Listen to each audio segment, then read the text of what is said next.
Hello everyone, my name is Ramiz and I'm presenting my capstone project for Google's and Kaggle's 5-day Gen AI course. Alright, let's jump right into it. So I have built Travel AI Agent, which is multimodal travel planner. It basically helps people with all travel needs. When people travel and make all the plans, it can get really messy and it can take lots of time and efforts building up the correct plan and itinerary and so on. So that's why my travel AI agent assists people with all kinds of travel requests. So these emojis represent different possibilities and capabilities of the application. So it's able to process the weather information in different places around the world. It's able to provide tips and hints information for different cities. It's able to process the pictures and explain to travelers what they see on the picture. It's able to process videos,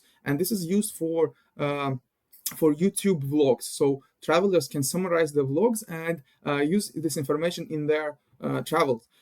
It's also able to process the photos around and distinguish between different buildings and explain actually what a traveler encounters daily. It's also able to fetch the events information using Ticketmaster.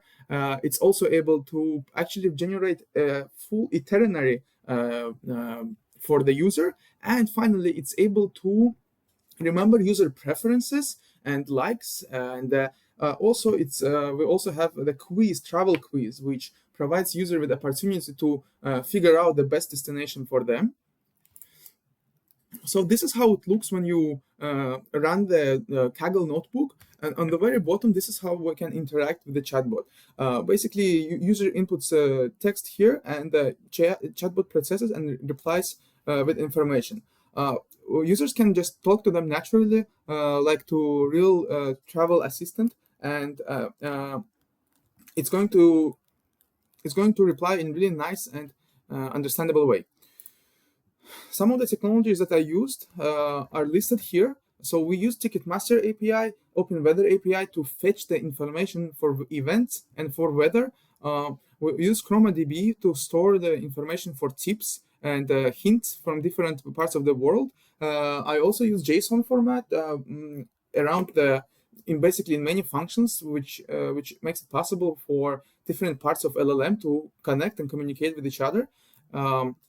I use some of the other technologies that have been introduced during the 5-day course and in the white papers, such as few-shot prompting, RAG, and self-evaluation, and so on. So this is the flow chart of my project. I know it's hard to see, so let's jump right into it here.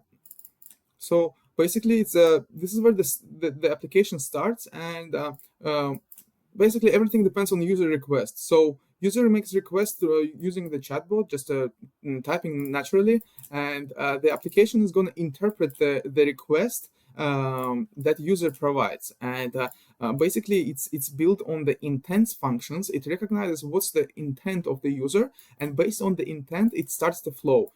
So we have all kinds of different intents that can be processed in this application, and based on the need of the user, it does the right thing. So let's say for planning itinerary, it's going to take this path, right? And for providing user with the tips, it's going to go through this path. And like you can see, we can also update our user preferences using this path. So basically, what user needs to do is just to use natural language and just ask chatbot to do something for them, and it's going to recognize it based on the road and intent that it takes. And basically, once it processes the information, it provides the response to the user, and there is always possibility to export. So at any point, the users are able to type exclamation mark export, which is going to export the full chat history, and also users are able to export the itinerary in nice PDF and Markdown format. All right, that's all about the flowchart. And let me show you some backend code. So this first one on the top is the main prompt to the travel agent that explains what it does throughout the program. This function is the one that is responsible for routing the user requests and interpreting what user wants to do. You can see we use functions here based on the user request. This function on the bottom left, start travel chat, is the main function where the loop is being present. And just before the loop, we initiate the history and memory for the application that is able to use it later. Then this function is an example of how we handle the update preferences. So like I mentioned on the chart, we have a number of handlers, and based on the user request, it's going to handle it. And this is one example how it handles update preferences. So there is a prompt inside that is being sent to LLM and does what's requested by user. And we have more code there, but it's not there. But anyways, here's another example how the travel quiz is being handled. So when the user goes to the quiz, it asks some questions and updates the information in the memory. Then it is able to generate itinerary based on the quiz. Try it out on your free time. And then this is on bottom right. This is the how we catch this intent of the user. So based on the user intent, we provided the nice function handling function. All right, let's jump right into the agent and play with it. So this is the Kaggle notebook. So we run the notebook and we want to make sure that we have these three APIs stored here. Events API is for Ticketmaster, Google API key is Gemini, and Weather API key is for Open Weather API. And you can find more information here in setup part. But basically, when learners click on Run All, it's going to install all necessary dependencies and basically implement everything in the backend. And then in the bottom, there's actually an interface where you can interact with the chatbot. So another thing that I want to point out is that users are able to upload data set called photos and upload any picture to it, like several pictures to it. And then once they do it, they can use these pictures in the chat. So we can ask chatbot, hey, what can you see on Rose? So it's going to be able to go there and check the picture. So this is just a nice picture of the Rose Garden at the University of the Pacific, and you can see that it was able to process the picture. All right, so I'm just going to show you some of the possibilities that you can do here. Like I said, you can type just text naturally with them. So hey, how are you doing? So we can also ask some questions about weather. What's the weather like in New York?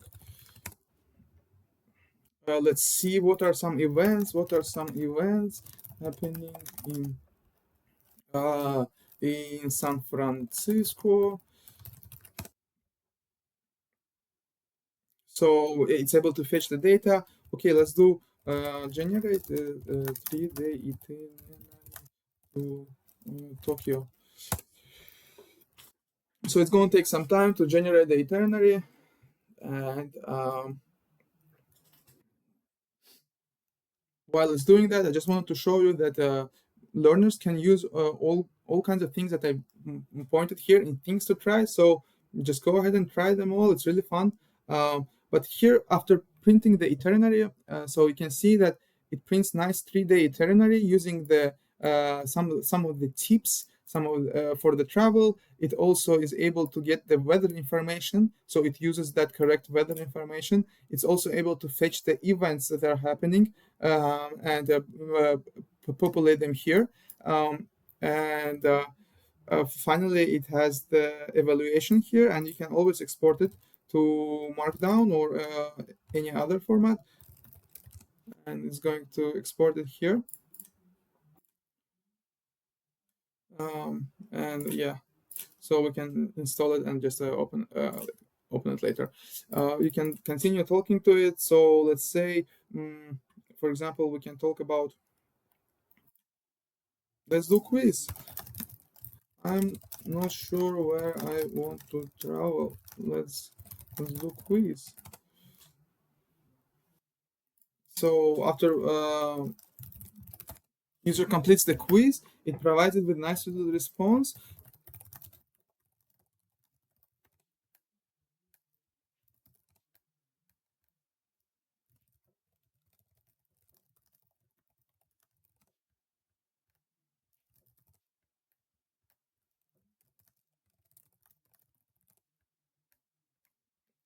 So this quiz is used in the in the updating preferences, and it provides with nice city where user can travel to, and we can also explore export this to another itinerary, and it's being stored. There are many other features and functionality that users are encouraged to try, and yeah, this is a this is the end of the demo, and just wanted to point the future work. So there are current limitations for the project that I have. It's sometimes the memory is not being stored properly. Also, when it gets lots of different information, it can get confused in the intents, and some pieces can be lost. Also, I think that implementing it to the user interface would be nice, since the current notebook style like this is, I think, limited and not the perfect solution. And yeah, in conclusion, I just want to say thank you to Kaggle and Google team, and for providing such amazing course and material, and an opportunity to practice my skills and learn something new.